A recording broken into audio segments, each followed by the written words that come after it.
ಇಸ್ರೇಲ್ನ ಪರವಾಗಿ ಅಮೆರಿಕ ಇಷ್ಟೆಲ್ಲ ಯುದ್ಧವನ್ನ ಸಾರ್ತಾ ಇದ್ರು ಕೂಡ ಇರಾನ್ ಜಟ್ಟಿ ಜಾರಿದ್ರು ಮೀಸೆ ಮಣ್ಣಾಗ್ಲಿಲ್ಲ ಅನ್ನುವಂತಹ ಧೋರಣೆಯನ್ನ ತೋರಿಸ್ತಾ ಇದೆ. ಜಟ್ಟಿ ಜಾರಿ ಬಿದ್ರು ಮೀಸೆ ಮಣ್ಣಾಗ್ಲಿಲ್ಲ ಅನ್ನುವಂಥ ರೀತಿಯಲ್ಲಿ ಇರಾನ್ ವರ್ತಿಸ್ತಾ ಇದೆ. ದೊಡ್ಡ ಪ್ರಮಾಣದಲ್ಲಿ ಹಾನಿಯಾಗಿದ್ರು ಏನೂ ಆಗಿಲ್ಲ ಅಂತ ಹೇಳ್ಕೊಳ್ತಾ ಇದೆ. ಅಮೆರಿಕ ಏರ್ ಸ್ಟ್ರೈಕ್ ಬಗ್ಗೆ ಇರಾನ್ ಕೂಲ್ ಆಗಿ ರಿಯಾಕ್ಷನ್ ಕೊಟ್ಟಿದೆ. ದಾಳಿಯಿಂದ 3 ಅಣು ಕೇಂದ್ರಗಳು ಹೆಚ್ಚಾಗಿದೆ.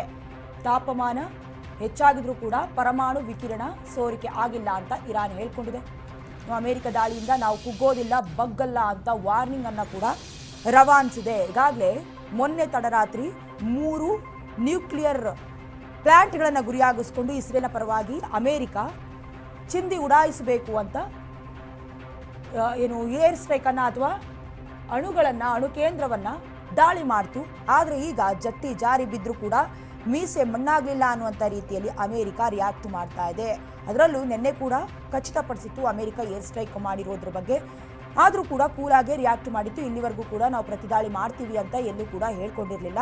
ಇಷ್ಟೆಲ್ಲ ಆದರೂ ಕೂಡ ಬಾಗಿಲಿನವರೆಗೂ ಕೂಡ ದಾಳಿಯಾಗಿದೆ ಅಥವಾ ಹಾನಿಗಳಾಗಿದೆ ಅನ್ನೋದನ್ನು ಖಾತ್ರಿಪಡಿಸಿ ಪರಮಾಣು ವಿಕಿರಣ ಮಾತ್ರ ಸೋರಿಕೆ ಆಗಿಲ್ಲ ಅಂತ ಇರಾನ್ ಹೇಳ್ಕೊಂಡಿದೆ. ಆದರೆ ಅಮೆರಿಕ ಮಾತ್ರ ಕೆಲವೊಂದಷ್ಟು ನಷ್ಟ ಆಗಿದೆ ಅನ್ನೋದನ್ನು ಖಚಿತಪಡಿಸ್ಕೊಂಡಿತ್ತು.